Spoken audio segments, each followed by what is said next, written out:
Skipped a chapter, and we did chapter 10 last week, and now we're going to do chapter 9.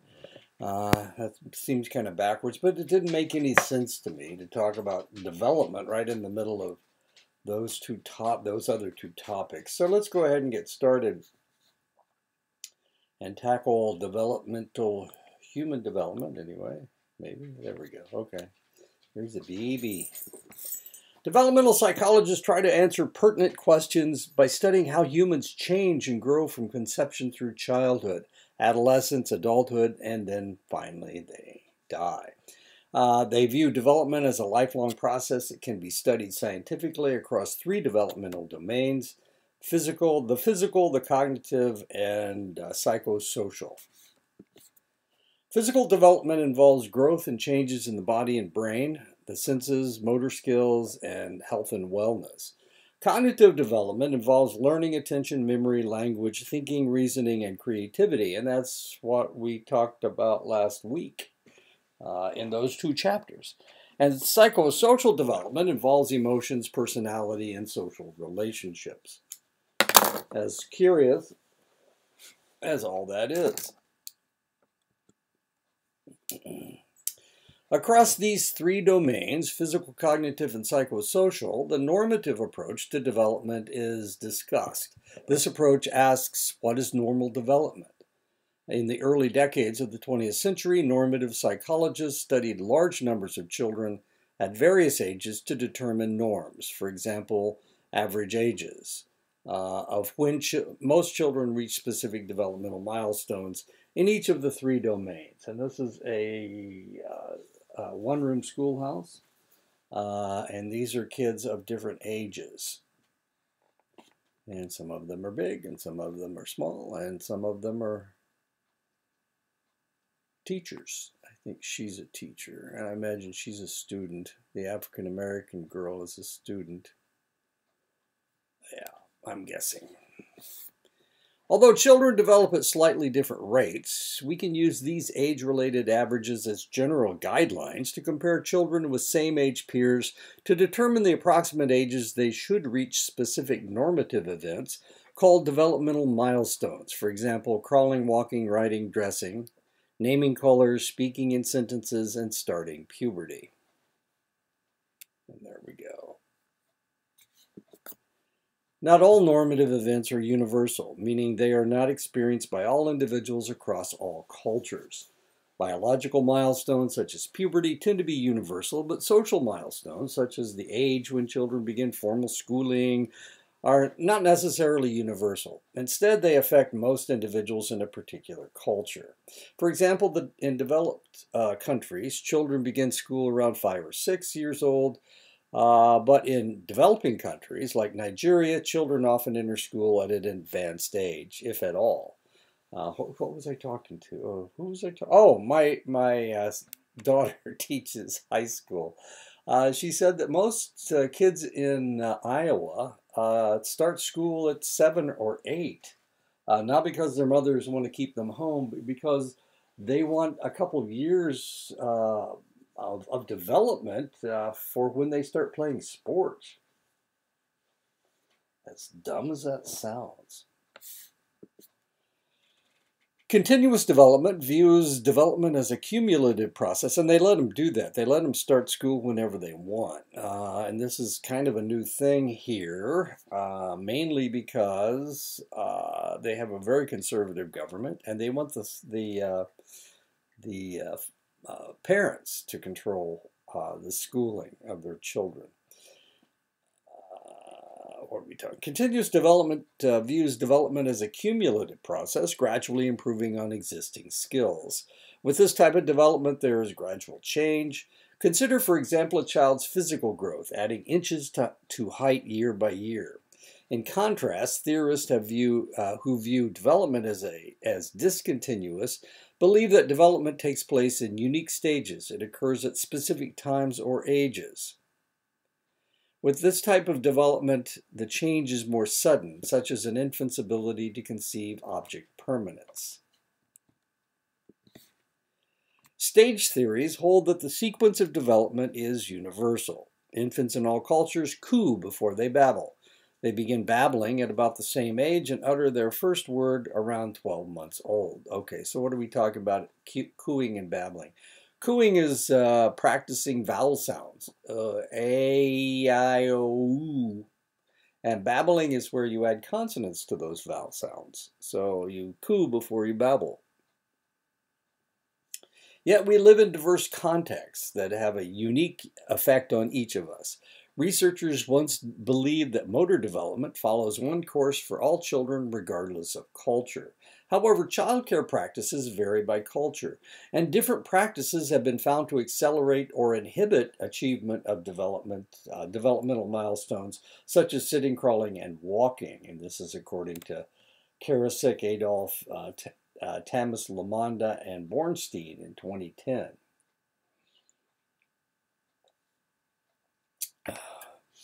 Now, one of the things that you need to understand and you need to remember, or not, I guess you don't have to if you don't want to, but I started studying psychology in 1976. So some of these, I mean, that was 40 years. This is 40 years after I started teaching developmental and general psychology. So, well, not 40 years. It's probably closer to 30. Yeah, I started teaching in 1980. 1981 was the first year I taught, but I only taught for a year. So yeah, it's been a while. So all of these things change over time, and I've watched them change, and I know that they're going to change in the future because that's the way the world works. Things develop, things evolve.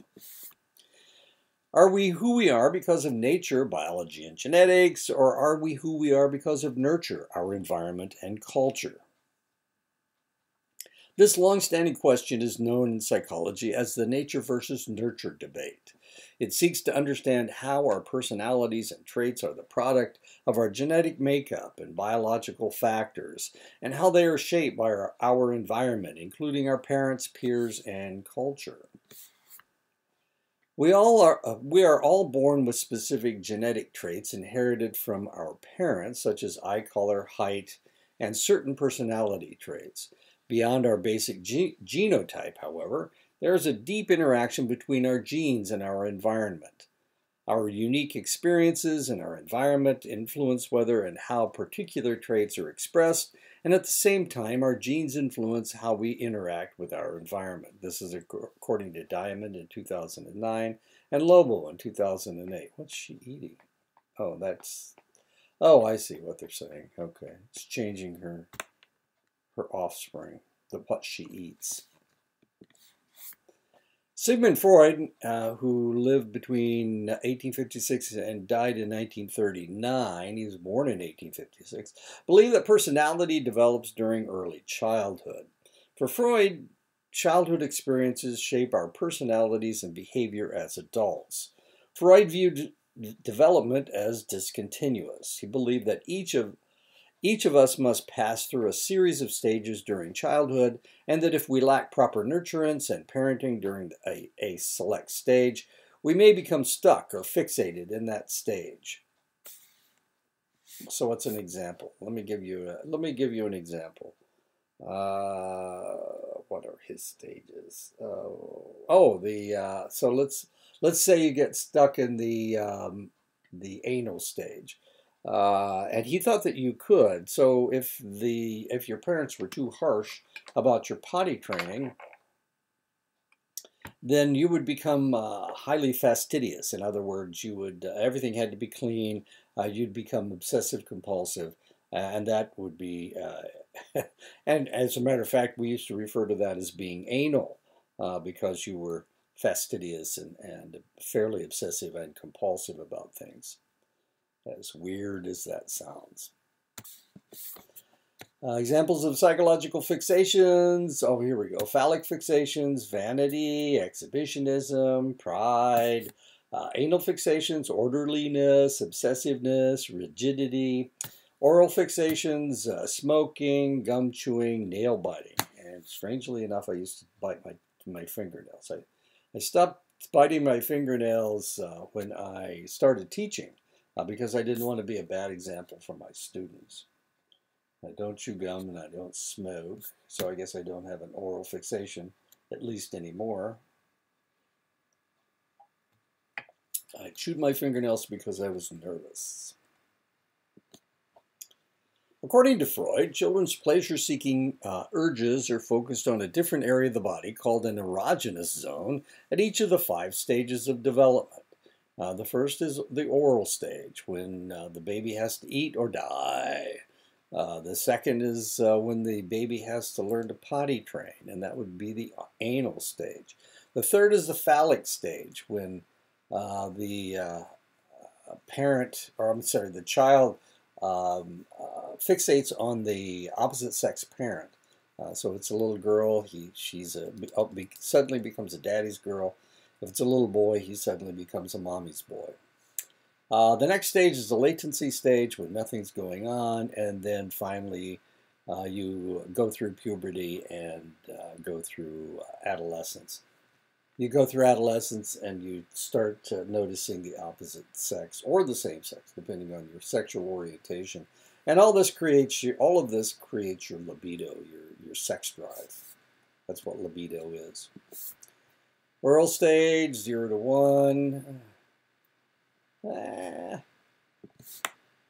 Anal stage, 1 to 3. Oh, just peed his pants, pooped her pants, it looks like. Well, maybe, I don't know. Or spilled some jelly.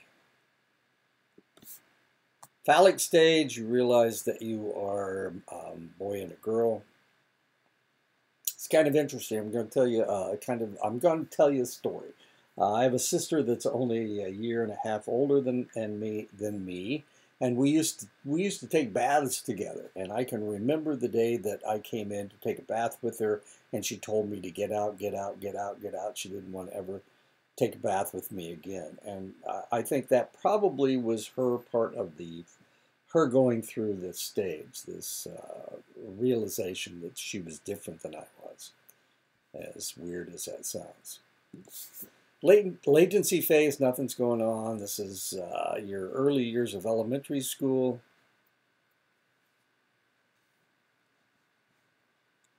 Until you start going through puberty, and then all of a sudden you fall in love, or you recognize the opposite sex.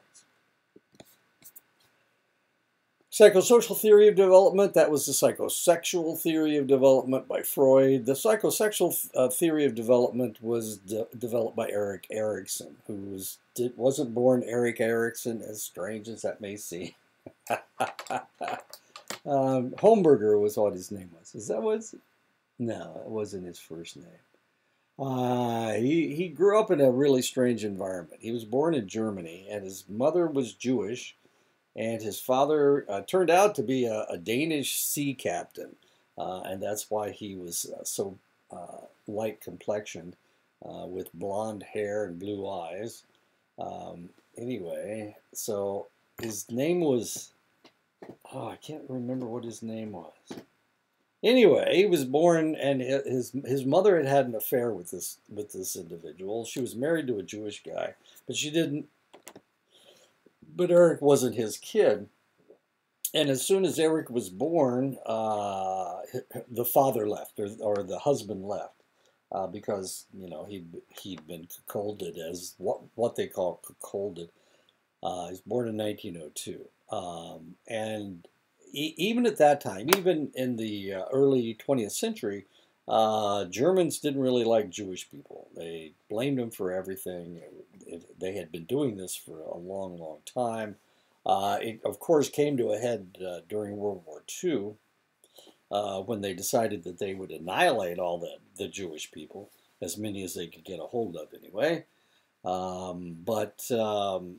So when he was a child, evidently his mother was so good looking that all the men wanted to marry her. Anyway, this was in Karlsruhe, which is in Western Germany. So she takes Erik into the pediatrician. The pediatrician falls in love with the mother. His name was Homburger. And so now all of a sudden as a child, he becomes the child of this Jewish doctor by the name of Holmberger. But of course, he's blonde-haired and blue-eyed, and so when he starts school, everybody thinks he's German, but he's actually Jewish. And because he looks German, the Jewish kids don't really like him, and because he is actually Jewish, the Germans kids don't like him. So he was constantly going through these social crises because everybody rejected him, as weird as that sounds. Okay, so what happens next? Okay, so when he was a senior in high school, he didn't graduate from high school, but when he was a senior, his mother told him, "Hey, look, your father's not your father." And he says, "Oh, I know you've been married before. Is he my father?" And she said, "No, it's not him. It's this guy I had an affair with, this blonde-haired, blue-eyed guy." And so Eric gets pissed, and he decides he's going to find his father. So he quits high school and he starts wandering all over Europe looking for his father, going to all the ports, and eventually he ends up in Italy, and he starts working at the original Montessori school, and he's there for a couple of years, and then he meets Anna Freud, Sigmund Freud's daughter. And she convinces him, since he's so good with children, she convinces him to come to Vienna and start working with her and her father. She was actually a child psychologist. Sigmund Freud never actually worked with children. So he goes to Vienna. And about that time, the Nazis took power in Germany in 1932. And so, it gets worse and worse and worse and worse. And finally, he decides to leave, so he leaves Europe and comes to the United States. And on his way, he decides he's going to change his name. And he changes his name to Eric, son of myself, or Eric Erikson. And that's how the name Eric Erikson came to be. Lived for a long time. Died at 92. Was born in 1902 and died in 1994. But he didn't really, since he only worked with children and he really didn't work with adults, he thought the psychosexual theory was off base. But because his life had all of the crises that he'd ever gone through were social crises, he decided that it was the social aspect of life that was the cause of all the problems. As cool as all that is. Anyway, so Eric Erikson comes up with the social developmental theory, which emphasizes the social nature of development rather than the sexual nature, like Freud said. While Freud believed that personality is shaped only in childhood, Erikson proposed that personality development takes place all through the lifespan. And so, whereas Freud only had 5 stages, Erikson's going to have 8. Erikson suggested that how we interact with others is what affects our sense of self, or what he called the ego identity. And of course, that was very important. We needed to maintain our ego identity, which is how he survived as a German-looking Jewish kid. His ego identity, his sense of self. Erikson proposed that we are motivated by a need to achieve competence in certain areas of our lives. According to the psychosocial theory, we experience 8 stages of development over our lifespan, from infancy through late adulthood. At each stage, there is a conflict or a task that we need to resolve.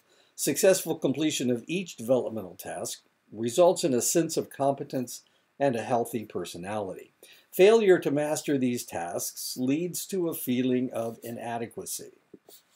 According to Erikson, and this is what he wrote in 1960. Oh, then he came to the United States and he taught at Yale and he taught at Stanford, as strange as that is. And this guy who had never graduated from high school was able to get jobs in 2 of the most prestigious schools in the country. According to Erikson, 1963, trust is the basis of our development during infancy. That's birth to 12 months. Therefore, the primary task of this stage is trust versus mistrust. Infants are dependent upon their caregivers, so caregivers who are responsive and sensitive to their infant's needs help their baby to develop a sense of trust. Their baby will see the world as a safe, predictable place. Unresponsive caregivers who do not meet their baby's needs can engender feelings of anxiety, fear, and mistrust. Their baby may see the world as unpredictable. And of course, you can think of a woman suffering from postpartum depression, or potentially a woman that takes methamphetamines. Of course, her focus is just on her next fix and not on her baby. So you can see how trust, anxiety, fear, mistrust might take place. As toddlers, ages 1 to 3 years, they begin to explore their world. They learn that they can control their actions and act on the environment to get results. They begin to show clear preferences for certain elements of the environment, such as food, toys, and clothing. A toddler's main task is to resolve the issue of autonomy versus shame and doubt by working to establish independence. This is the me do it stage. If denied the opportunity to act on her environment, she may begin to doubt her abilities, which could lead to low self-esteem and feelings of shame. And of course, potty training is part of this. But you've got to let the kids explore and find themselves. Let them go outside. Once children reach the preschool stage, ages 3 to 6 years, they are capable of initiating activities and asserting control over their world through social interactions and play. According to Erikson, preschool children must resolve the task of initiative versus guilt. By learning to plan and achieve goals while interacting with others, preschool children can master this task. Those who do will develop self-confidence and feel a sense of purpose. Those who are unsuccessful at this stage, with their initiative misfiring or stifled, may develop feelings of guilt. And this is what would happen. I have a niece that was arrested at this stage. And the reason is because her mother wanted her to be perfect. So if she didn't do it perfectly, the mother did it for her. And because of that, she didn't develop the desire to do things on her own. And she has other problems. During the elementary school stage, ages 7 to 11, the children face the task of industry versus inferiority. Children begin to compare themselves to their peers to see how they measure up. They either develop a sense of pride and accomplishment in their schoolwork, sports, social activities, and family life, or they feel inferior and inadequate when they don't measure up. In adolescence, ages 12 to 18, children face the task of identity versus role confusion. According to Erikson, an adolescent's main task is developing a sense of self. Adolescents struggle with questions such as, who am I? And what do I want to do with my life? Along the way, most adolescents try on many different selves to see which ones fit. Adolescents who are successful at this stage have a strong sense of identity and are able to remain true to their beliefs and values in the face of problems and other people's perspectives. What happens to apathetic adolescents who do not make a conscious search for identity, or those who are pressured to conform to their parents' ideas for the future? These teens will have a weak sense of self and experience role confusion. They are unsure of their identity and confused about the future. And so you can imagine, and this is one of the reasons why I think that legalizing marijuana is a mistake, because marijuana makes you apathetic. And we already have enough teens that are having a lot of trouble figuring out who they want to be and what they want to do. I think marijuana is just going to exacerbate that problem, and we're going to have more teens that have no clue what direction they need to go, or not care if they ever do anything. And of course, they'll probably tell people that. People in early adulthood, for example, 20s through the early 40s, are concerned with intimacy versus isolation. After we have developed a sense of self in adolescence, we're ready to share our life with others. And let me go back to this one just for a second. And you can imagine, I want you to think about all the people that you went to high school with, and how they acted when they were freshmen, and how they acted when they were sophomores and juniors and seniors. And once they graduated from high school, what did they do? Did they continue to act like they did in high school? Probably not. They actually got a sense of who they wanted to be and what they wanted to do. A lot of people, it happens when they have children. Back when I was young, of course that was 50 years ago. Back when I was young, people graduated from high school and immediately got married, and the husband went into the factory, started working in the factory. I came from an area with a lot of factories. Of course, all the factories are closed now, so you can't do that anymore. But in my day and age, girls wanted to be mothers, and boys just wanted to get married and start working. And of course, you could do that back then because there were a lot of factory jobs to be had. Not so much anymore. Doesn't work that way. But yeah, that was pretty common back in the day. As a matter of fact, I got married when I was 19, and my wife was 17. Is that right? No, she just turned 18. She just turned 18 when we got married. What was my point? Oh, she wanted me to quit school. She said that was a dead end for me. I needed to quit school and start working in the factory. I could have made a lot more money working in the factory. What happened was, as soon as I graduated from college, I was drafted, or I was induced to join the military. I never made a lot of money, but of course I would have been drafted, whether I had finished college or not. Anyway, she tried to get me to quit school and go into the factory. Would have been a terrible mistake, I think. Anyway, I'm having a good time, and I certainly couldn't be teaching if I had quit school and become a factory worker that eventually closed like 15 years later. Anyway. So what are we doing? Are we getting married? Okay, that's a good thing to do. After we have developed a sense of self in adolescence, we are ready to share our life with others. Erickson said that we must have a strong sense of self before developing intimate relationships with others.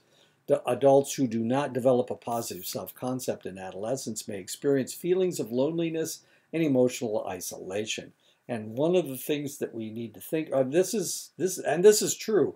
Have you ever known anybody that got married in high school, because they were so madly in love, or she got pregnant and they got married, and then all of a sudden they both changed. They changed to, he didn't know who he was in high school, and now that he's no longer in high school, he's trying to work, and she's having, she's taking care of the home, and maybe she's working too, and they just grow apart. I mean, this is very common. This is one of the reasons why teen marriages so very often don't work out, because neither of them know who. They're madly in love, and of course they're both very passionate, but what they don't really know who they are yet. And as we're going to find out, the brain really doesn't complete development until you're in your middle 20s somewhere. So if you're 18 years old and getting married, or 19 like I was, I did not stay married to that lady. We stayed together for 4.5 years, and then we got a divorce because she was madly in love with somebody else, who she married and then divorced him.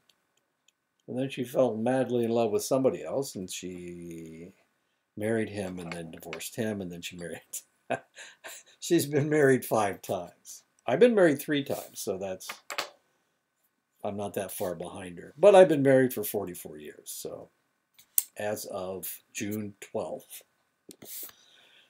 When people reach their 40s, they enter the time known as middle adulthood, which extends to the mid-60s. The social task of middle adulthood is generativity versus stagnation.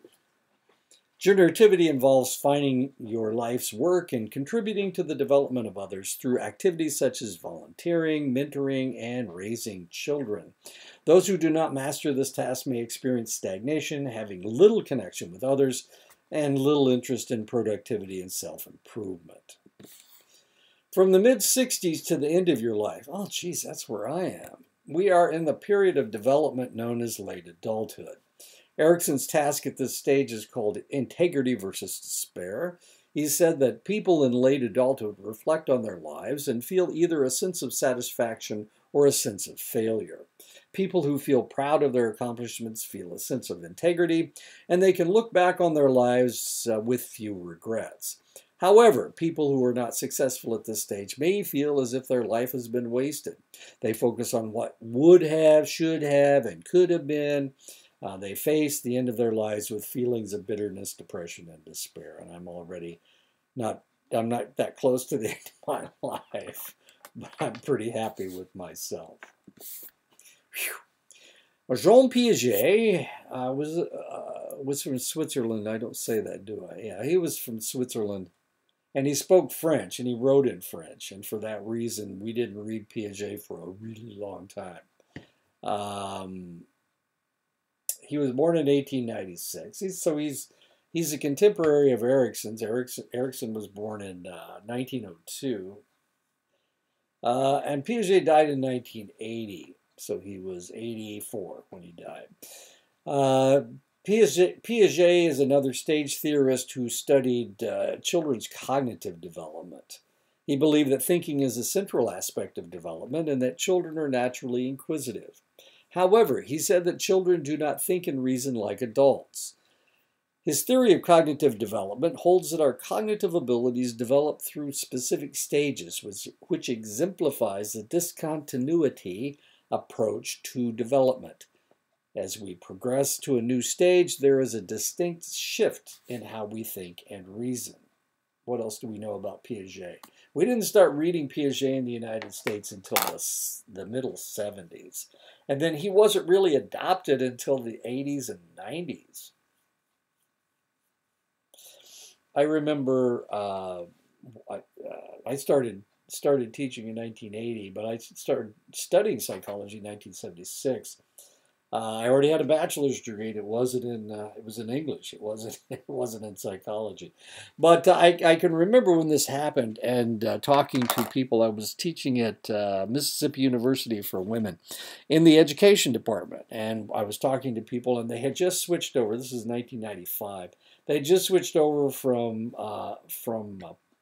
studying Erikson to studying Piaget. He had been around for a while. Some of the schools had accepted him, and then there was a avalanche of people accepting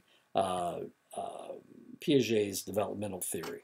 Why? Because Erikson was talking about society. That's what he was talking about, and Piaget was talking about cognitive development. And the idea was it's easier to adhere to Piaget because that's what we're doing. We're developing brains. We're not focusing on society. Piaget said that children develop schemata to help them understand the world. Schemata are concepts, mental models that are used to help us categorize and interpret information. By the time children have reached adulthood, they have created schemata for almost everything, including driving a car, and how to eat at a sit-down restaurant, and how to eat at McDonald's, and how to drive through at Wendy's.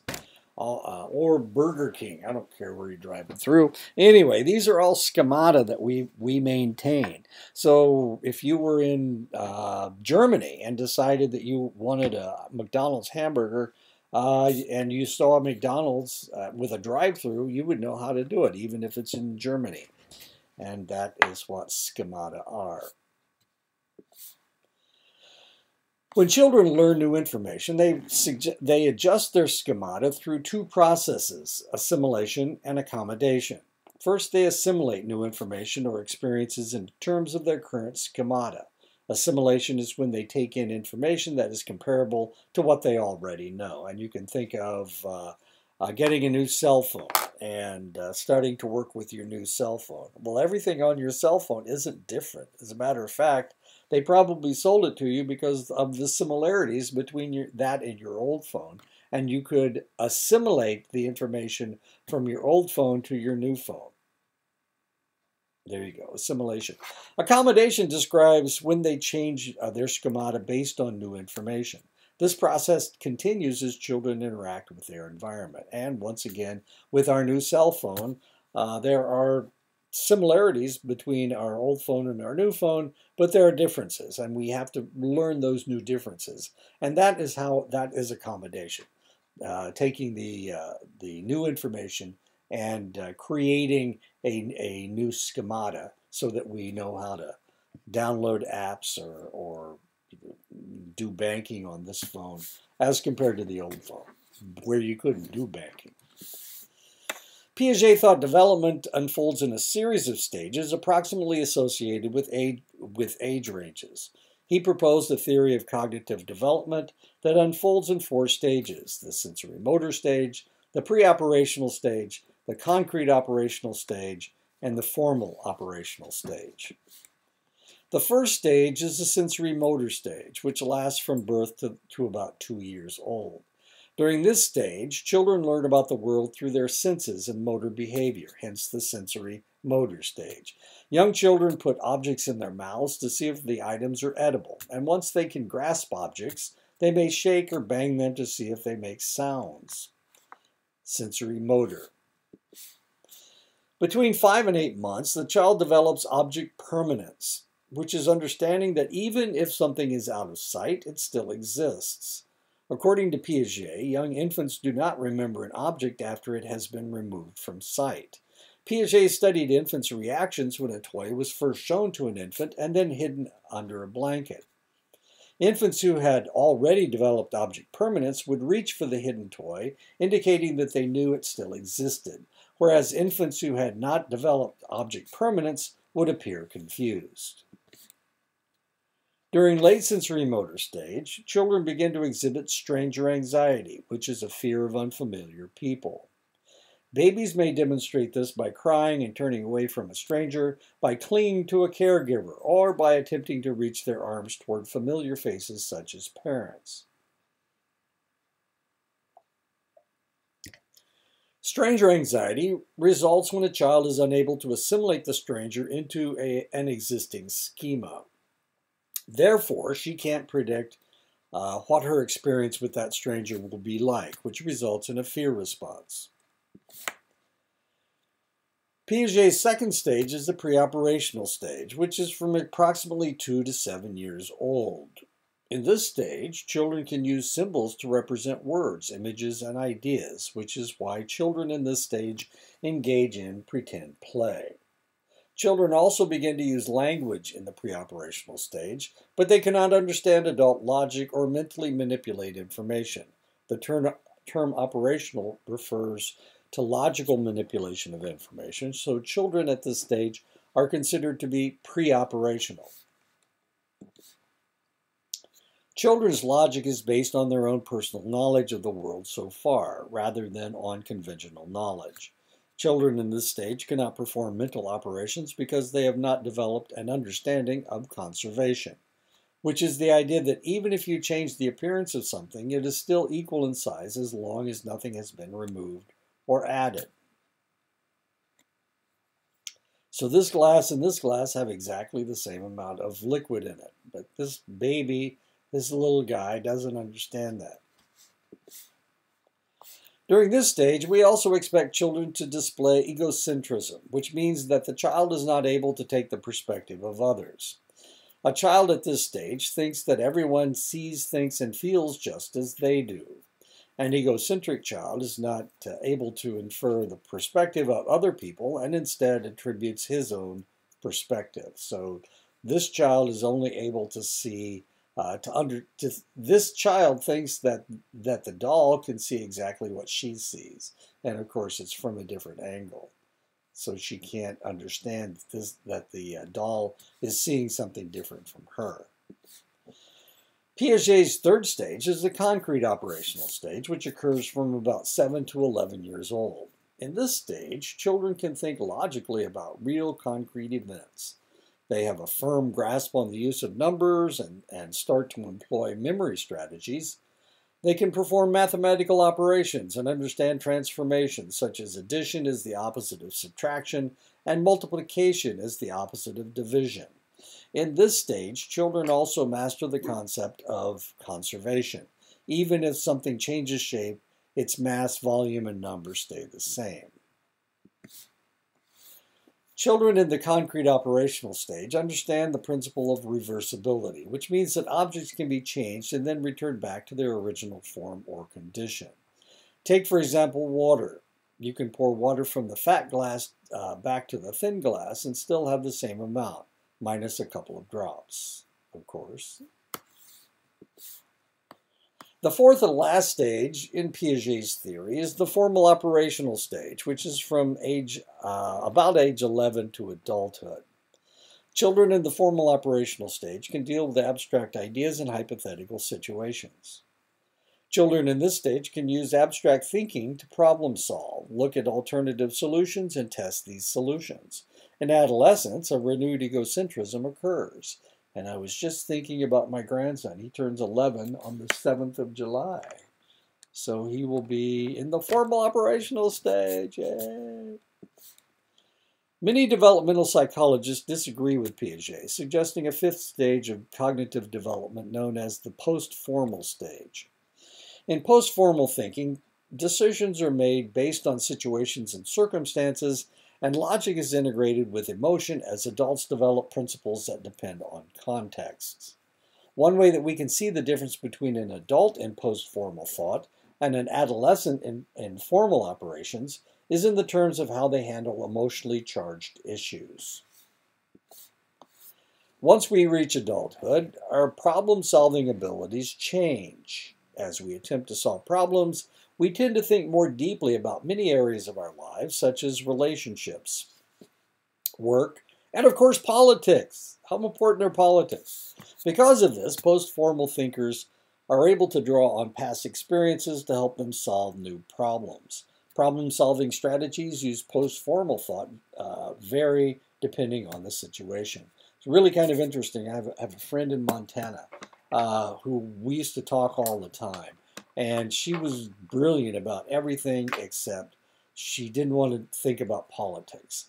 And I always thought, well, that's kind of silly. Why in the world, politics are important. It's important who is in charge of you, this person that's going to make decisions about your life. It's important that you focus on politics, or at least understand politics. But she wouldn't have anything at all to do with politics. And I just as I was reading this, I realized the reason is because her father was a sheriff. Her father was a policeman. And because her father was supposed to be apolitical, he told her not to be political, not to follow politics. That's not important. What is important is for him to be acceptable by both sides. That was what was important, and that's why she ignores politics completely. Of course, I mean, it doesn't make a whole lot of sense now that we had the January 6th insurrection and we elected Donald Trump, and now we've elected Joe Biden. These are things that we need to think about. In my own life, I was alive when Vietnam started, and of course, I'm thinking, this is in 1965. 1965, I was a sophomore in high school. So the war starts in 1965, and by golly, by 1971, when I joined the military, it was still going on.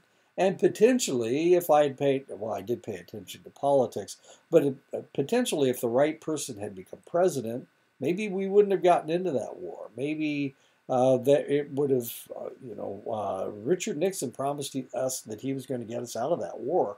And that was 3 years before I joined the military. And by golly, we were still fighting in that war. Anyway, so sometimes politics can get you into a lot of trouble, and you need to be aware of what's going on. You know, we could have turned into a fascist government or something. So, and you never know what's going to happen in the future. I mean, the country seems to be getting more and more conservative. Do we need to pay attention to politics? Yes, everybody needs to vote. Everybody needs to vote your conscience. Look, it's Lev Vygotsky. Lev Vygotsky was a Russian psychologist who proposed a sociocultural theory of development. He suggested that human development is rooted in one's culture. A child's social world forms the basis for the formation of language and thought. The language one speaks and the ways a person thinks about things is dependent on one's cultural background. Vygotsky also considered historical influence as key to one's development. He was interested in the process of development and the individual's interactions with their environment. A major task beginning in childhood and continuing into adolescence is discerning right from wrong. Psychologist Lawrence Kohlberg, who was alive from 1927 to 1987, died at 50. I'm trying to think how he died. He died of like pneumonia or something. Anyway. Or maybe he committed suicide. Kohlberg extended upon the foundation that Piaget built regarding cognitive development. Kohlberg believed that moral development, like cognitive development, follows a series of stages. And I got to look up Kohlberg because I can't remember why he died at 50. Kohlberg.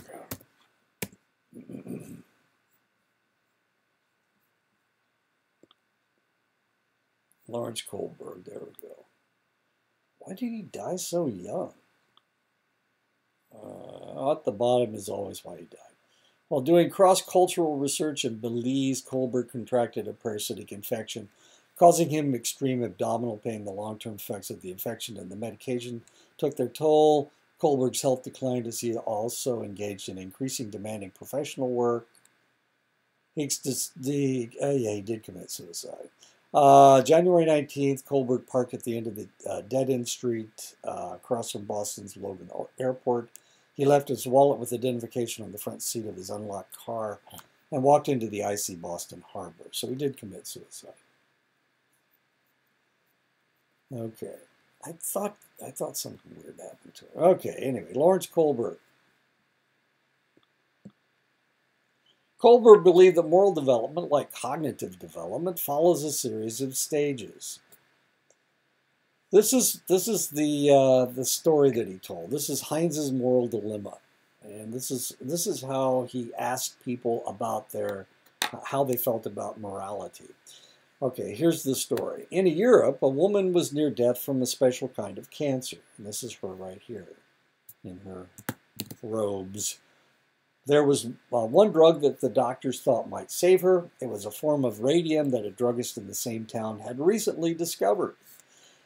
The drug was expensive to make, but the druggist was charging 10 times what the drug cost him to make.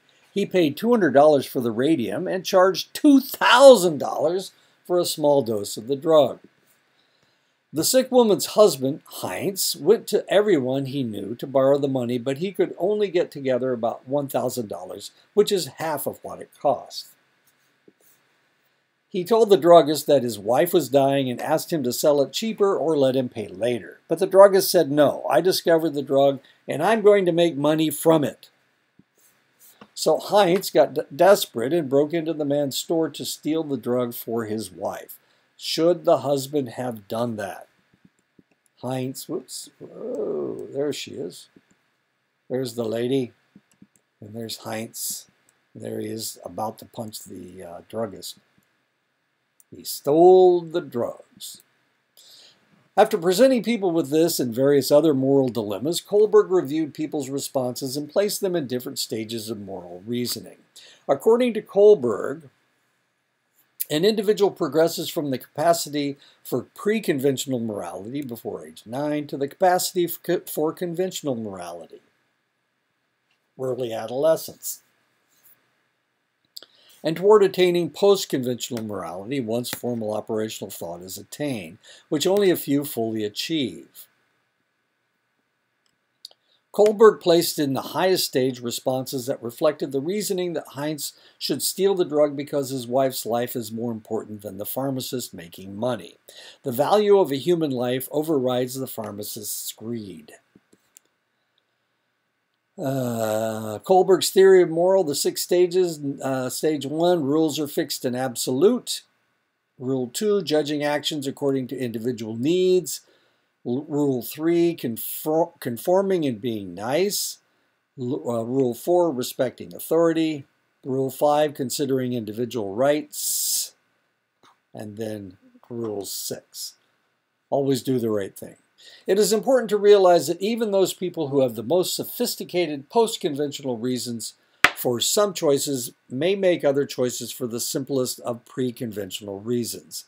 Many psychologists agree with Kohlberg's theory of moral development, but point out that moral reasoning is very different from moral behavior. And the answer is not think the right thing, but always do the right thing. Kohlberg in 1969 felt that more males than females move past stages 4 in their moral development. He went on to note that women seem to be deficient in their moral reasoning abilities. Carol Gilligan in 1982 argued with Kohlberg, who had already died, by the way, criticized her. No, he died in 87, didn't he? She was also at Harvard. Kohlberg was at Harvard. Carol Gilligan in 1982 criticized her former mentor's theory because it was based only on upper-class white men and boys. But Gilligan argued that girls and women focus more on staying connected and the importance of interpersonal relationships. And this is Carol Gilligan. Weird stuff happened with Carol Gilligan. She became the head of the women's studies department. And of course, she made this argument, and she got married, she had kids, and lo and behold, she had 2 boys. She had 2 boys. And it changed her attitude completely. It was funny. Okay, so we've already done all the moral development. Let's impregnate somebody. Here we go, conception. Mother and father's DNA is passed on to the child at the moment of conception. Has that happened already? I think it has. Conception occurs when a sperm fertilizes an egg and forms a zygote. There we go. The sperm are trying to knock their way into that egg, and one of them makes it. Okay, there we go. Now it's a haploid because it's got 2 pieces of DNA. Come on, there we go. Well, get in there. Anyway. A zygote begins as a one-cell structure that is created when a sperm and egg merge. The genetic makeup of sex of the baby are set at this point. This is not a human ova. This is a fish ova or something. So don't get too excited. During the first week, but this is what it looks like when the ova starts to divide through mitosis. During the first week after conception, the zygote divides and multiplies, going from a 1-cell structure to 2 cells, then 4 cells, then 8 cells, and so on. This process of cell division is called mitosis, and it has to be uniform like this, or the child won't develop properly. Now, what happens if if things don't work out right? If the mitosis isn't uniform, then the zygote will be aborted. The zygote will naturally miscarry. It will never implant. Mitosis is a fragile process, and fewer than 1/2 of all zygotes survive beyond the first 2 weeks. After 5 days of mitosis, there are 100 cells, and after 9 months, there are billions of cells. As the cells divide, they become more specialized, forming different organs and body parts. In the germinal stage, the mass of the cells has yet to attach itself to the lining of the mother's uterus. Once it does, the next stage begins. There we go. We're dividing, and we're dividing. There we go. After the zygote divides for about 7 to 10 days and has 150 cells, it travels down the fallopian tubes and implants itself in the lining of the uterus. For the conception to take place, it has to take place, it usually almost always takes place in the fallopian tube, right after the ova has emerged from the ovary. Okay? So it takes place in the fallopian tube. And then After 7 or 10 days, then it migrates its way down into the uterus and implants itself on the uterine wall. And at this stage, it becomes the embryo. It's a zygote until it implants. And once it implants, it becomes the embryo. Upon implantation, this multicellular organism is called an embryo. And that's an embryo right there. 2 blood vessels grow, forming the placenta. The placenta is a structure connected to the uterus that provides nourishment and oxygen from the mother to the developing embryo via the umbilical cord. Basic structures of the embryo start to develop into areas that will become the head, the chest, and the abdomen. And that is what you see taking place right there. During the embryonic stage, the heart begins to beat and organs form and begin to function. The neural tube forms along the back of the embryo, developing into the spinal cord and brain. When the organism is about 9 weeks old, the embryo is called a fetus. At this stage, the fetus is about the size of a kidney bean and begins to take on the recognizable form of a human being as the tail begins to disappear. And you can see the tail disappearing right there. Oops. He's got a tail, he's got a tail. Make it disappear, make it disappear. And it's gone. From 9 to 12 weeks, the sex organs begin to differentiate. At about 16 weeks, the fetus is approximately 4.5 inches long. Fingers and toes are fully developed, and fingerprints are visible. By the time the fetus reaches the 6th month of development, 24 weeks, it weighs up to 1.4 pounds.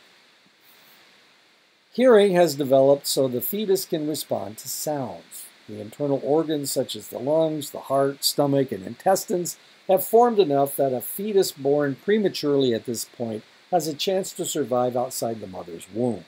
Throughout the fetal stage, the brain continues to grow and develop, nearly doubling in size from week 16 to 28. Around 36 weeks, the fetus is almost ready for birth.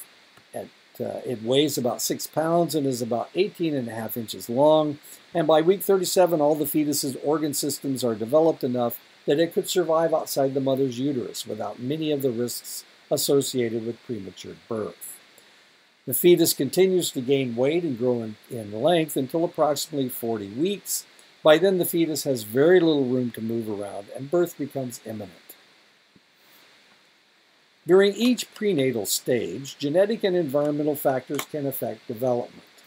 The developing fetus is completely dependent on the mother for life. It is important that the mother takes good care of herself and receives prenatal care, which is medical care during pregnancy that monitors the health of both the mother and the fetus. What is that green stuff she's drinking? Ugh. The placenta provides nourishment and oxygen to the fetus. Most everything the mother ingests, including food, liquid, and even medication, travels through the placenta to the fetus, hence the common phrase, eating for two. Anything the mother is exposed to in the environment affects the fetus. If the mother is exposed to something harmful, the child can show lifelong effects.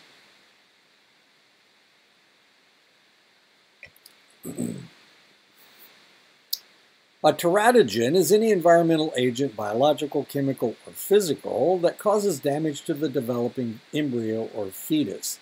There are different types of teratogens. Alcohol and most drugs cross the placenta and affect the fetus. We also have high temperature, and we also have German measles. But of course, we don't have T-Rexes anymore.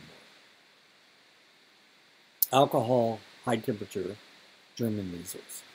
And one of the reasons German measles are so bad is, one, the virus affects the child, but it's also the high temperatures that you have during German measles that cause damage.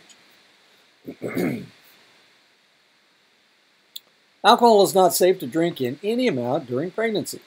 Alcohol use during pregnancy has been found to be the leading preventable cause of intellectual disability in children in the United States. Excessive maternal drinking while pregnant can cause fetal alcohol spectrum disorders with lifelong consequences for the child ranging in severity from minor to major. Fetal alcohol spectrum disorders, or FASDs, are a collection of birth defects associated with heavy consumption of alcohol during pregnancy. Physically, children with FASD may have a small head size and abnormal facial features. Cognitively, these children may have poor judgment, poor impulse control, higher rates of ADHD, learning issues, and lower IQ scores. These developmental problems and delays persist into adulthood. Smoking is also considered a teratogen because nicotine travels through the placenta to the fetus. When the mother smokes, the developing baby experiences a reduction in blood oxygen levels. Smoking while pregnant can result in premature birth, low birth weight, infant stillbirth, and sudden infant death syndrome, or SIDS. Heroin, cocaine, methamphetamine, almost all prescription medicines, and most over-the-counter medications are also considered teratogens. Babies born with a heroin addiction need heroin just like an adult addict. The child will need to be gradually weaned from the heroin under medical supervision. Otherwise, the child could have seizures and die. And this is what happened to my great-great-nephew. My great-niece, my great-niece. My great-niece was a heroin addict. And she used during pregnancy while she was pregnant. She also smoked and drank and did all kinds of stupid things, as well as shooting up with heroin. So when my great-great-nephew was born, he was a heroin addict. And, of course, it took them about 6 to 8 weeks to wean him off of the heroin. And now he has all kinds of interesting problems. Theoretically, he's really smart and he's really athletic, but he has rage issues. And, of course, he has ADHD. And this kind of looks like my niece, but it's not. She doesn't have, I don't think she does. Well, anyway. Other teratogens include radiation, viruses such as HIV and herpes, and rubella, which is another name for German measles. Women in the United States are much less likely to be afflicted with rubella because most women receive childhood immunizations or vaccinations that protect the body from disease. But if she didn't get it, oh no! When she's pregnant, it could kill the baby. Each organ of the fetus develops during a specific period in the pregnancy, called the critical or sensitive period. Research with FASD has demonstrated that the time during which a developing fetus is exposed to alcohol can dramatically affect the appearance of facial characteristics associated with fetal alcohol syndrome. Specifically, this research suggests that alcohol exposure that is limited to day 19 or 20 gestation can lead to significant facial abnormalities in the offspring. Given regions of the brain also show sensitive periods during which they are most susceptible to the teratogenic effects of alcohol. And the worst way to drink alcohol if you're pregnant is binge drinking because they get huge doses all at one time. If you take a shot of whiskey, one shot of whiskey every day, probably not that much damage. But if you sit down and get drunk over the Labor Day weekend and stay drunk for 2 days, that's what damages the fetus. The average newborn weighs approximately 7.5 pounds. All healthy babies are born with newborn reflexes, inborn automatic responses to particular forms of stimulation. Reflexes help the newborn survive until it is capable of more complex behaviors. These reflexes are crucial to survival. They are present in babies whose brains are developing normally and usually disappear around 4 to 5 months old when they don't need them anymore. The rooting reflex is a newborn's response to anything that touches her cheek. When you stroke a baby's cheek, she naturally turns her head in that direction and begins to suck. The sucking reflex is automatic, unlearned, sucking motions that infants do with their mouths. If you put your finger into a newborn's hand, you will witness the grasping reflex, in which the baby automatically grasps anything that touches his palms. The Moro reflex is the newborn's response when she feels like she is falling. The baby spreads her arms, pulls them back in, and then usually cries. Newborn infants' sensory abilities are significant, but their senses are not yet fully developed. Many of the newborn's innate preferences facilitate interactions with caregivers and other humans. Although vision is their least developed sense, newborns already show a preference for faces. Babies who are just a few days old also prefer human voices. They will listen to voices longer than sounds that do not involve speech. And they seem to prefer their mother's voice over a stranger's voice.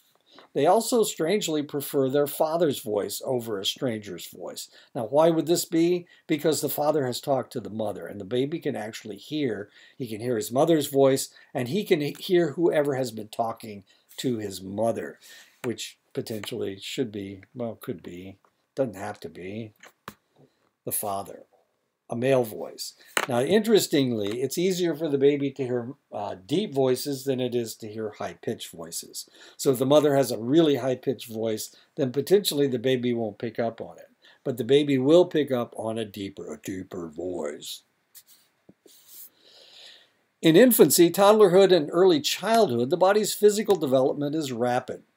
On average, newborns weigh between 5 and 10 pounds, and a newborn's weight typically doubles in 6 months and triples in 1 year. By 2 years old, the weight will have quadrupled, so we can expect that a 2-year-old should weigh between 20 and 40 pounds. The average length of a newborn is 19.5 inches, increasing to 29.5 inches by 12 months and 34.4 inches by 2 years old. During infancy and childhood, growth does not occur at a steady rate. Growth slows between 4 and 6 years old. During this time, children gain 5 to 7 pounds and grow about 2 to 3 inches per year. Once girls reach 8 to 9 years old, their growth rate outpaces that of boys due to a pubertal growth spurt. This growth spurt continues until around 12 years old, coinciding with the start of the menstrual cycle. By 10 years old, the average girl weighs 88 pounds and the average boy weighs 85 pounds. We are born with all the brain cells that we will ever have, about 100 to 200 billion neurons, whose function is to store and transmit information. However, the nervous system continues to grow and develop. Each neural pathway forms thousands of new connections during infancy and toddlerhood. This period of rapid neural growth is called blooming. Neural pathways continue to develop throughout puberty. Through puberty, so it goes all the way to puberty. The blooming period of neural growth is followed by a period of pruning, where neural connections are reduced. It is thought that pruning causes the brain to function more efficiently, allowing for mastery of more complex skills. Blooming occurs during the first few years of life, and pruning continues through childhood and into adolescence in various areas of the brain. The size of our brain increases rapidly. The brain of a 2-year-old is 55% its adult size, and by 6 years old, the brain is about 90% of its adult size. During early childhood, ages 3 to 6, the frontal lobes grow rapidly. By the time children reach school age, they are developmentally capable of controlling their attention and behavior. Through the elementary school years, the frontal, temporal, occipital, and parietal lobes grow in size. The brain growth spurts experienced in childhood tend to follow Piaget's sequence of cognitive development, so that significant changes in neural functioning account for cognitive advances. Motor development occurs in orderly sequence as infants move from reflexive reactions, such as sucking and rooting, to more advanced motor functioning. Babies first learn to hold their heads up when to sit with assistance, and then to sit unassisted, followed later by crawling and then walking. Motor skills refer to our ability to move our bodies and manipulate objects. Fine motor skills focus on the muscles in our fingers, toes, and eyes and enable coordination of small actions. For example, grasping a toy, writing with a pencil, and using a spoon. Gross motor skills focus on large muscle groups that control our arms and legs and involve larger movements, such as balancing, running, and jumping. As motor skills develop, there are certain developmental milestones that young children should achieve. For each milestone, there is an average age, as well as a range in age in which the milestone should be reached. On average, most babies sit alone at 7 months old. Sitting involves both coordination and muscle strength. And 90% of babies achieve this milestone between the 5th and 9th months old.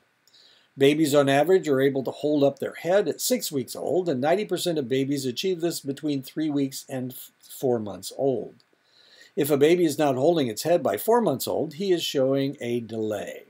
If the child is displaying delays on several milestones, that is reason for concern, and the parent or caregiver should discuss this with the child's pediatrician. Some developmental delays can be identified and addressed through early intervention.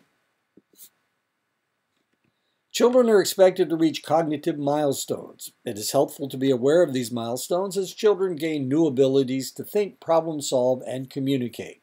Infants shake their head no around 6 to 9 months. They respond to verbal requests to do things like wave bye-bye or blow a kiss around 9 to 12 months. We can expect children to grasp the concept that objects continue to exist even when they are not in sight by around 8 months old.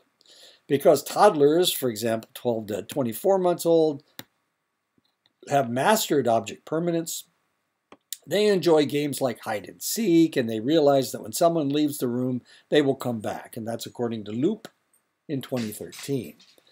Toddlers also point to pictures in books and look in appropriate places when you ask them to find an object. Preschool-age children between 3 and 5 years old make steady progress in cognitive development. They count, name colors, and tell you their name and age. They can also make some decisions on their own, such as choosing an outfit to wear. Preschool-age children understand basic time concepts and sequencing, for example, before and after, and they can predict what will happen next in a story. They begin to enjoy the use of humor in stories. Because they can think symbolically, they enjoy pretend play and inventing elaborate characters and scenarios. One of the most common examples of their cognitive growth is their blossoming curiosity. Preschool children love to ask why or qué. ¿Qué? ¿Qué? Spanish. Between 3 and 5 years old, children come to understand that people have thoughts, feelings, and beliefs that are different from their own. This is known as a theory of mind. Children can use this skill to tease others, persuade their parents to purchase a candy bar, or understand why a sibling might be angry. When children develop a theory of mind, they can recognize that others have false beliefs. And I'm not sure why I put that there. Anyway, they all fall down. Group hug. Crash. Cognitive skills continue to expand in middle and late childhood, and that's between ages 6 and 11. Thought processes become more logical and organized when dealing with concrete information. Children at this age understand concepts such as the past, present, and future, giving them the ability to plan and work toward goals. They can process complex ideas such as addition and subtraction and cause and effect relationships. However, children's attention spans tend to be very limited until they are around 11 years old. After that point, it begins to improve through adulthood. At about 2 years old, a toddler uses between 50 and 200 words. By 3 years old, they have a vocabulary of up to 1,000 words and can speak in sentences. During the early childhood years, children's vocabulary increases at a rapid pace. This is sometimes referred to as the vocabulary spurt and has been claimed to involve an expansion in vocabulary at a rate of 10 to 20 new words per week. Recent research may indicate that while some children experience these spurts, it is far from universal.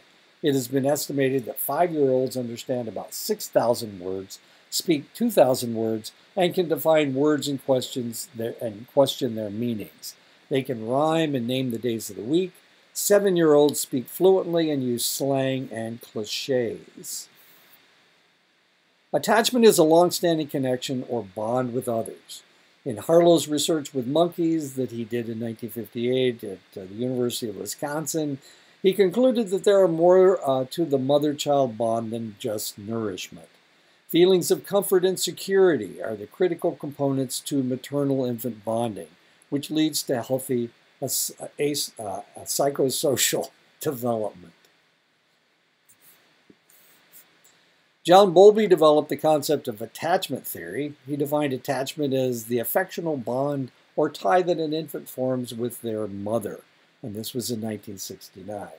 Now, it could be any parent. It doesn't have to actually be a biological parent, but in 1969, of course, Bowlby was under the common knowledge at that time was that all children bond with their mother. An infant must form this bond with a primary caregiver in order to have normal social and emotional development. Bowlby proposed that this attachment bond is very powerful and continues throughout life. He used the concept of secure base to define a healthy attachment between parent and child, and this was in 1988.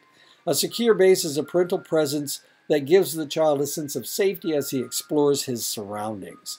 Bowlby said that two things are needed for a healthy attachment. The caregiver must be responsive to the child's physical, social, and emotional needs, and the caregiver and child must engage in mutually enjoyable interactions. Expanding Bowlby's research, Mary Ainsworth researched other forms of attachment. Ainsworth identified 3 types of parent-child attachments: secure, avoidant, and resistant. A 4th style, known as disorganized attachment, was later described. The most common type of attachment, also considered the healthiest, is called secure attachment. In this type of attachment, the toddler prefers his parent over a stranger. With avoidant attachment, the child is unresponsive to the parent, does not use the parent as a secure base, and does not care if the parent leaves. The toddler reacts to the parent the same way she reacts to a stranger. When the parent does return, the child is slow to show a positive reaction.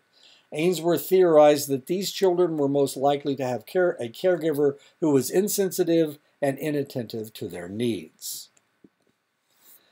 In cases of resistant attachment, children tend to show clingy behavior, but then they reject the attachment figure's attempt to interact with them. These children do not explore the toys in the room as they are too fearful. Okay, let me explain to you what Ainsworth did. Ainsworth's experiment was to put mothers and toddlers in a room. And after about 5 minutes of the mother playing, or the child playing with the toys, the mother would leave. And with a secure attachment, the child was secure enough to it didn't bother them. But then, of course, there were other children that reacted negatively to the mother leaving. There are some children that totally ignored the mother when she came back. This was the experiment that she did. And this is what they're talking about, okay? So when they talk about the child ignoring the toys, it's these toys in the room that they were ignoring. During separation in the strange situation, that's the mother leaving and then coming back, they become extremely disturbed and angry with the parent, even though the parent's not there. When the parent returns, the children are difficult to comfort. Resistant attachment is a result of a caregiver's inconsistent level of response to their child. I apologize for the dog. She's goofy. Children with disorganized attachment behaved oddly in the strange situation. They freeze, run around the room in an erratic manner, or try to run away when the caregiver returns. This type of attachment is seen most often in kids who have been abused. Research has shown that abuse disrupts a child's ability to regulate their emotions. Just as attachment is the main psychosocial milestone of infancy, the primary psychosocial milestone of childhood is the development of a positive sense of self. Infants don't have a self-concept, which is an understanding of who they are. If you place a baby in front of a mirror, she will reach out to touch her image, thinking it is another baby. Oh, she's so happy to see another baby. At about 18 months, a toddler will recognize that the person in the mirror is themselves. By 24 to 36 months old, children name and or point to themselves in pictures, clearly indicating self-recognition. Children from 2 to 4 years old display a great increase in social behavior once they've established a self-concept. They enjoy playing with other children, but they have difficulty sharing their possessions. Through play, children explore and come to understand their gender roles and can label themselves as a girl or a boy. By 4 years old, children can cooperate with other children, share when asked, and separate from parents with little anxiety.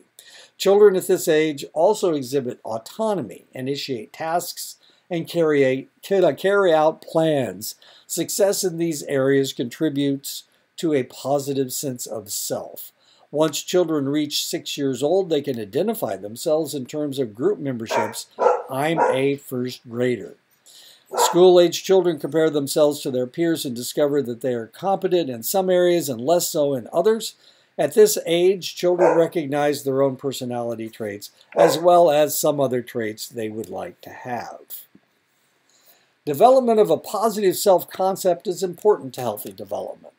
Children with a positive self-concept tend to be more confident, do better in school, act more independently, and are more willing to try new activities.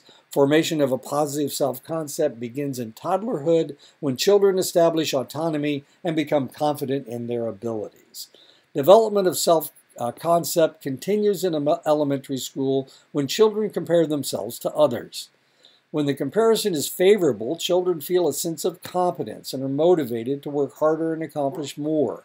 Self-concept is reevaluated as teens form an identity.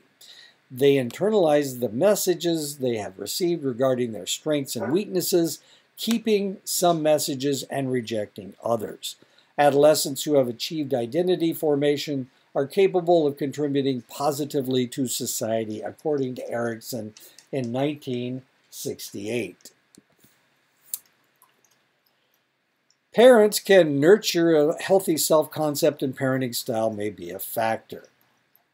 The way we parent is an important factor in a child's socio-emotional growth. Baumrind developed and refined a theory describing 4 parenting styles: authoritative, authoritarian, permissive, and uninvolved. With the authoritative style, the parent gives reasonable demand and consistent limits, expresses warmth and affection, and listens to the child's point of view. Parents set rules and explain the reasons behind them. They are also flexible and willing to make exceptions to the rules in certain cases. Of the 4 parenting styles, the authoritative style is the one that is most encouraged in modern American society. American children raised by authoritative parents tend to have high self-esteem and social skills. However, effective parenting styles vary as a function of culture, and the authoritative style is not necessarily preferred or appropriate in all cultures. In authoritarian style, the parent places high value on conformity and obedience. The parents are often strict, tightly monitor their children, and express little warmth. This style can create anxious, withdrawn, and unhappy kids. However, it is important to point out that authoritarian parenting is as beneficial as the authoritative style in some ethnic groups. First-generation Chinese children, American children raised by authoritarian parents did just as well in school as their peers who were raised by authoritative parents. For parents who employ the permissive style of parenting, the kids run the show and anything goes. Permissive parents make few demands and rarely use punishment. They tend to be very nurturing and loving and may play the role of friend rather than parent. Not surprisingly, children raised by permissive parents tend to lack self-discipline, and the permissive parenting style is negatively associated with grades. The permissive style may also contribute to other risky behaviors such as alcohol abuse, risky sexual behavior, especially among female children, and increased display of disruptive behaviors by male children. Positive outcomes associated with children raised by permissive parents: they tend to have higher self-esteem, better social skills, and report lower levels of depression. With the uninvolved style of parenting, the parents are indifferent and uninvolved and sometimes referred to as neglectful. They don't respond to the child child's needs and make relatively few demands. This could be because of severe depression or substance abuse or other factors such as the parent's extreme focus on work. These parents may provide for the child's basic needs, but little else. The children raised in this parenting style are usually emotionally withdrawn, fearful, anxious, perform poorly in school, and are at an increased risk of substance abuse. Temperament refers to the innate traits that influence how one thinks, behaves, and reacts with the environment.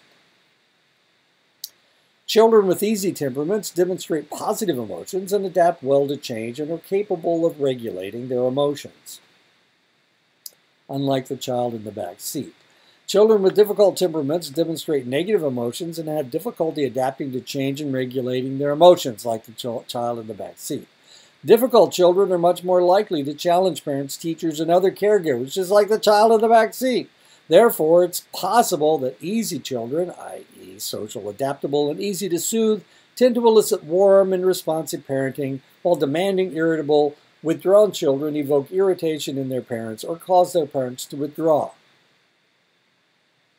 Ugh. Adolescence is a socially constructed concept. In pre-industrial society, children were considered adults when they reached physical maturity, but today we have an extended time between childhood and adulthood called adolescence. Adolescence is the period of development that begins at puberty and ends at emerging adulthood, which is discussed later. In the United States, adolescence is seen as a time to develop independence from parents while remaining connected to them. The typical age range of adolescence is from 12 to 18 years, and this stage of development also has some predictable physical, cognitive, and psychosocial milestones. Adolescence begins with puberty. While the sequence of physical changes in puberty is predictable, the onset and pace of puberty vary widely. Several physical changes occur during puberty, such as adrenarche and gonadarche, the maturing of adrenal glands and sexual glands, respectively, and I apologize for mispronouncing both of those. This is new to this textbook. That's exciting. During this time, primary and secondary sexual characteristics develop and mature. And there we go. Oh, well, anyway. Primary sexual characteristics are organs specifically needed for reproduction, like the uterus and ovaries in females and the testes in males. Secondary sexual characteristics are physical signs of sexual maturation that do not directly involve sex organs, such as development of breasts and hips in girls, and development of facial hair and a deepened voice in boys. Girls experience menarche, there you go, that's a word, the beginning of menstrual periods, usually around 12 to 13 years old, and boys experience spermarche, the first ejaculation, around 13 or 14 years old, usually during the night while they're asleep. During puberty, both sexes experience a rapid increase in height, for example, a growth spurt. For girls, this begins between 8 and 13 years old, with adult height reached between 10 and 16 years old. Boys begin their growth spurt slightly later, usually between 10 and 16 years old, and reach their adult height between 13 and 17 years old. Both nature, genes and nurture, nutrition, medications, and medical conditions can influence height. Adult beach, all beach goers must be 18 years of age. Ooh, okay. Early maturing boys tend to be stronger, taller, and more athletic than their later maturing peers. They are usually more popular, confident, and independent, but they are also at greater risk for substance abuse and early sexual activity and getting their teeth knocked out. Whoops. There you go. Okay. Early maturing girls may be teased or overtly admired, which can cause them to feel self-conscious about their developing bodies. These girls are at a higher risk for depression, substance abuse, and eating disorders. Late-blooming boys and girls, i.e. they develop more slowly than their peers, may feel self-conscious about their lack of physical development. Negative feelings are particularly a problem for late-maturing boys who are at a higher risk for depression and conflict with parents and more likely to be bullied. And there you go. There's Fifi at age 9, 10, what is that? 12, 13, 14. 15, 16, 17, 18. The adolescent brain also remains under development. Up until puberty, brain cells continue to bloom in the frontal region.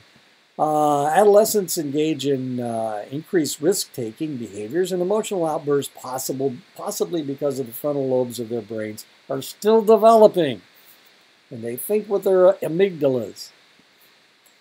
More complex thinking abilities emerge during adolescence. During adolescence, teenagers move beyond concrete thinking and become capable of abstract thought.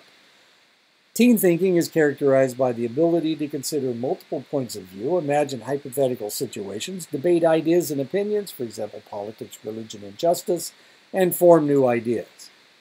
It's not uncommon for adolescents to question authority or challenge established societal norms. Cognitive empathy, also known as the theory of mind, which we discussed earlier with regard to egocentrism, relates to the ability to take the perspective of others and feel concern for others. Cognitive empathy begins to increase in adolescence and is an important component of social problem solving and conflict avoidance.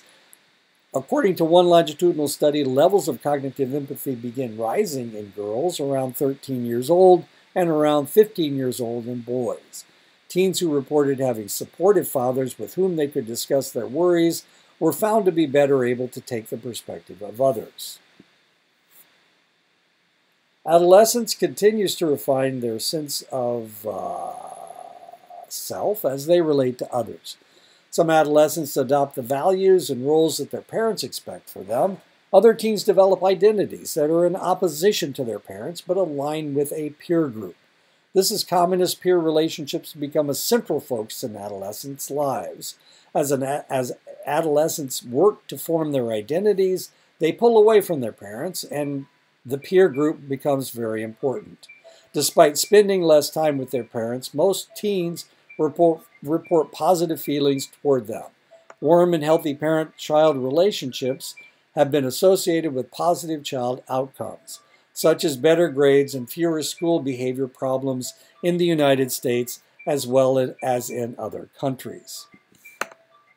Emerging adulthood is a relatively newly defined period of lifespan development, spanning from 18 years old to the mid-20s, characterized as an in-between time where identity exploration is focused on work and love. In the United States, you are legally considered an adult at 18 years old. But other definitions of adulthood vary widely. In sociology, for example, a person may be considered an adult when she becomes self-supporting, chooses a career, gets married, or starts a family. The ages at which we achieve these milestones vary from person to person, as well as from culture to culture. It seems that emerging adulthood is a product of both Western culture and our current times. People in developed countries are living longer, allowing freedom to take an extra decade to start a career and family. Changes in the workforce also play a role. 50 years ago, a young adult with a high school diploma could immediately enter the workforce and climb the corporate ladder. That is no longer the case. Bachelor's and even graduate degrees are required more and more often, even for entry-level jobs. And there you go, smack him in the head. Adulthood begins around 20 years old and has three distinct stages: early, middle, and late. Each stage brings its own set of rewards and challenges. By the time we reach early adulthood, 20 to early 40s, our physical maturation is complete, although our height and weight may increase slightly. In young adulthood, our physical abilities are at their peak, including muscle strength, reaction time, sensory abilities, and cardiac functioning. Many women have children in their young adulthood years, so they may see additional weight gain and breast changes. Middle adulthood extends from the 40s to the 60s. Physical decline is gradual. The skin loses some elasticity and wrinkles among the first signs of aging.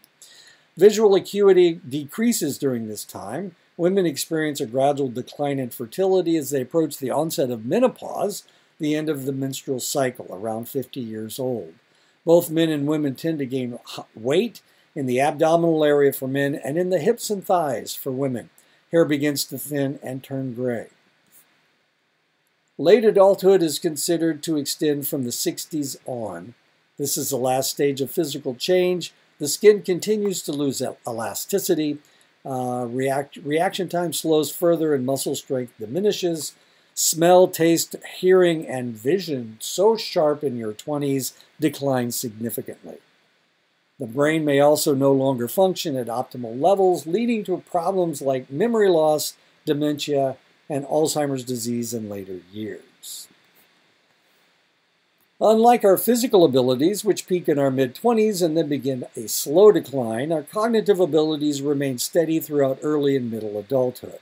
Our crystallized intelligence, information, skills, and strategies we have gathered through the lifetime of experience tends to hold steady as we age. It may even improve.